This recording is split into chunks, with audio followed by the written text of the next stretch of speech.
Hello there gamers, it's Professor Meg, and this is a preview of Trainrush. Welcome back to the Board Game Co channel, and this is a preview of Trainrush. Trainrush is by MTE Games. Thank you so much to them for sponsoring this video, and with that we are going to jump right into this preview. Please keep in mind this is also a prototype copy, so everything you see is in its prototype phase, so keep an eye out for their current campaign where you can see all of the changes and everything that they have planned for Trainrush. Trainrush at its heart is going to be a resource management game where you are using your trains to pick up and deliver different resources, vying for control over this desert region. Now, this region in the lore of the game is made up of these three different areas. There's the green, the blue, and the red, and a lot of things will tie into that over here on our management board. And you are playing as a faction that is vying for control along these railways, trying to become the most prestigious among all of the faction leaders. Now, you will have your management board over here, and this is where you're going to be scoring a lot of your points. Throughout the game, you are going to be moving your train along these routes. There are three rings. There's the inner, middle, and outer, and then you are able to go between those with different tunnels, but that's how you would move between the different rings, and you are always moving clockwise, which means that you are locked into a specific movement pattern that will be moving you around this board. Please keep in mind this is quite a large game. Players would not be playing this closely to each other. You can see that I have some wagon cars over here, and I would have a lot more room to have future cars, and in the same vein, there would not be any resources on the board. That's just to be able to show you everything at once. Now, Trainrush is a heavy Euro-style game for 1 to 4 players that will play around an hour per player, and you will all have your personal player boards. It will be played over rounds that are 7 phases, and you'll play either 8 or 9 rounds depending on the number of players. So you will see that there is a spot for a 9th player. I don't have my 2 other boards set up for this because I have it set up for a 3-player game, but if you are playing with only 2 players, you do have a 9th spy as well, and therefore 9 rounds, because spies are how you bid for round priority. So with that, I'm just going to go into the 7 phases of the game because a lot of that will show you where you will score, what's most important to you, and why you're going to be vying for different things throughout the game. And the first thing that you do is auction. Now, you can see that all of these spies here are numbered, and you will use whatever number you want to bid for whoever takes first priority in the round. So, if I wanted to go first, especially in the beginning of the game, I might place my 7 over here, and then my opponents may place a 3, not really caring what goes on, and then if the white player wanted to jump in between, he might place his 4. So then the order would change so that it would go purple, white, yellow, because white did get ahead in that bid, and that would be the order for the following round. The next phase is the lobbying phase, where players will be lobbying up in this top area of the management board with their spies that they use for the round for priority, and it will advance them on this technology track. Now, this technology track is a lot of your resources that you are gaining throughout the game. Not necessarily your resources, because those you are carrying all around from the different cities, but it does show you how many investment markers you're able to get, how many coal per turn, how many resources you can both upload and offload, onload and offload, and how many wagons you are able to have on your specific train. So you would take those spies and place them up in this area, and you are only able to place a spy where one hasn't been placed this round. They use a mechanic where you place them down and then stand them up, because you can see that there are these victory markers for each of the areas. So at the end of the game, each of these areas will also score you victory points for who has the majority in those areas. But when you are placing them, they will also allow you to advance on these tracks depending on where you are placing the different spies. And then move on to the investment phase of the round, in which they would gain any of these investment markers and then spend them to purchase corresponding actions. Now, when these are purchased, each action will show you the different costs that they have, but they will allow you to gain different things. Players can use these actions to build warehouses, transfer stations, do extra movement actions, and gain other actions like that. So this can be very strategic for which actions they choose to do, because there will be an action phase as well, but this is where a lot of the extra actions that they want are purchased during the investment phase. Now, there's also a vying for control over here, because each of these actions will cost a certain number of investment tokens, and once the area is full, you are no longer able to play it. So for example, if this one would cost 3, you would place your 3 investment markers, and then the next person to do it in a 3-player game would then cover it down here, and then that action is no longer able to be taken during this current investment phase.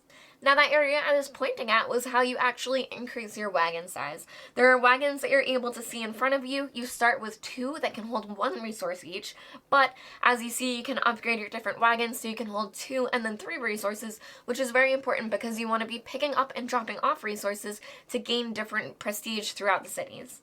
Now the next phase is the movement phase, in which case we are going to be playing some of the cards that you haven't yet seen during the game.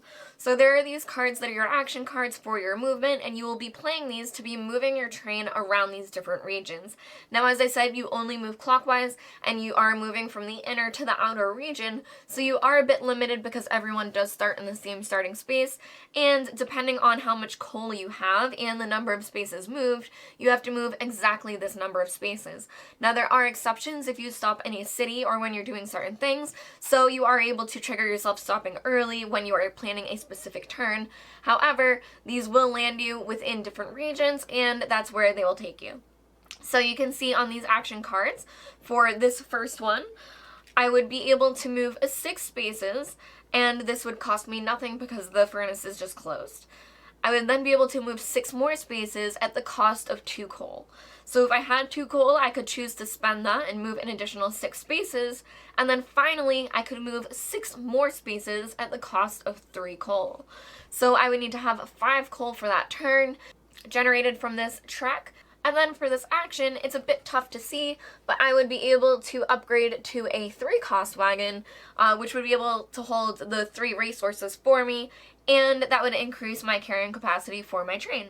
So you would use this movement card to move 6 plus maybe 6 plus maybe 6 more around the board to bring you to a certain city.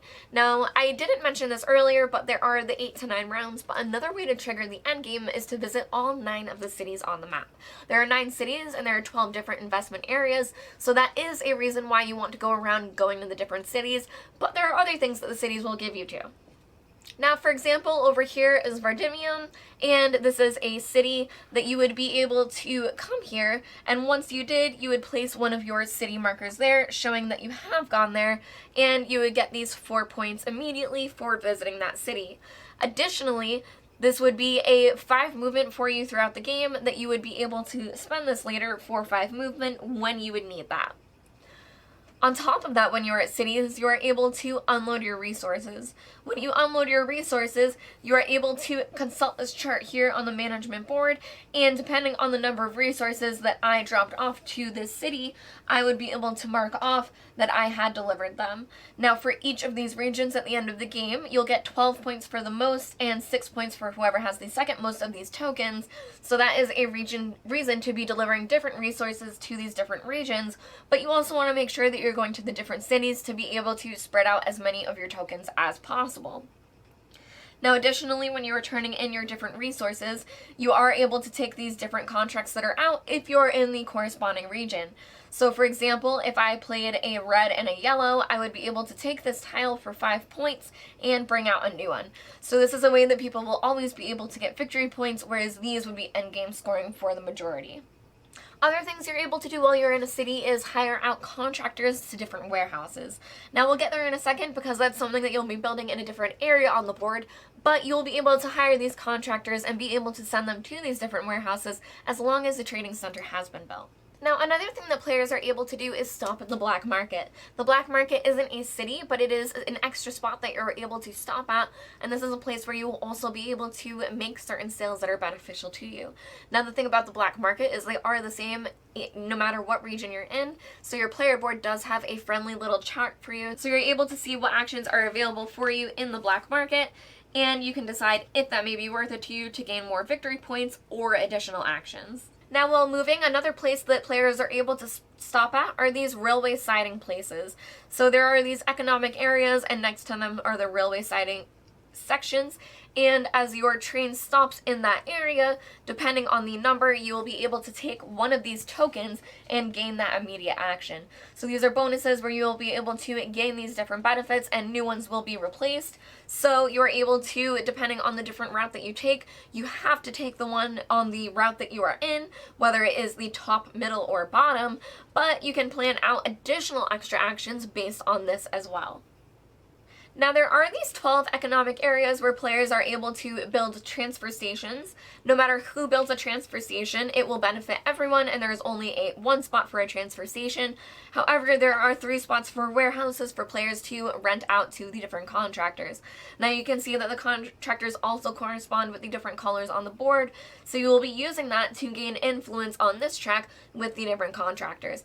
Now on this track, as well as the track above, when players hit certain areas, they will get those bonus actions as well. So this would give them, for example, an extra token from up here and things like that. You would be able to gain your token here and be able to advance on your technology track. So there are a lot of beneficial reasons to be going up these tracks, not specifically just for victory points, but to be able to trigger different actions with each other as well. Now there is a whole lot that will happen during the movement phase, but after that is the mission phase. Now the mission phase will be the cards that players are drafting in the beginning of the game, and they will look like this, where you can see that they are the different colors of the different regions, and they also have requirements to be in specific areas. So what these cards will do is if your train car is in a specific city, for example, yet again, if we were in Viridium, you would be able to play your Nardir Badger, that would be his name, and it would gain you this extra action. So this would gain you another investment tracker, and then at the end of the game, depending on which of these you have successfully played, you would be able to gain additional points depending on the resources that your train currently holds at the end of the game. After that is the end of the round, where players will begin to get ready for the next round of the game.